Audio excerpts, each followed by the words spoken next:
looking at our Warre, the population in there is just booming, and this is our second year with the Warre, and we really didn't know that they were even going to survive. A lot of the Warre kind of experts that we follow and whatnot, they have multiple boxes stacked, like 5, 6, 7 boxes stacked high for their Warre, and we only have 2. And looking in the windows, you see lots and lots of bees, lots of nectar, because from the window you can see the nectar.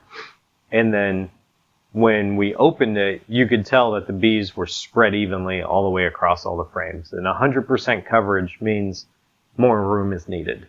Some things that we looked for when we got into the hive the first time is how much room do they have? Are they stacked, side to side, just full of bees, or do they have a couple more bars to draw out? Typically, we look at our hive and say 80% filled, like pulled out wax, bees are covering all the frames, then we're going to go ahead and add another box and give them some room. We might even move some of the top bars around in order for the bees to pull the wax out straight and keep that bee space. In the United States, typically beekeepers have Langstroth hives. Well, when we add more boxes, we just keep stacking on top. With the Warre management is a little bit different. We do something called naidering. And naidering is where when we need to add a new box, it goes under the existing box. It's a little bit more work to do, but this is supposed to simulate in nature when bees go to a new home. It's typically a hollowed out tree or something of that sort. And they'll start at the very top of the tree and they'll just keep going, keep working down. And they'll end up moving their brood from the top of the tree where they are down and backfill it with honey. And that's the Warre management method as well. It's the same system.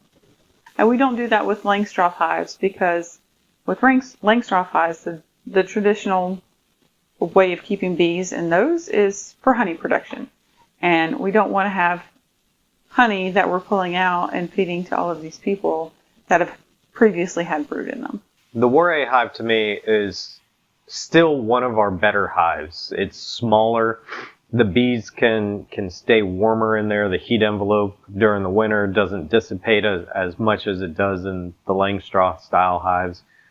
And I do still like the Warre.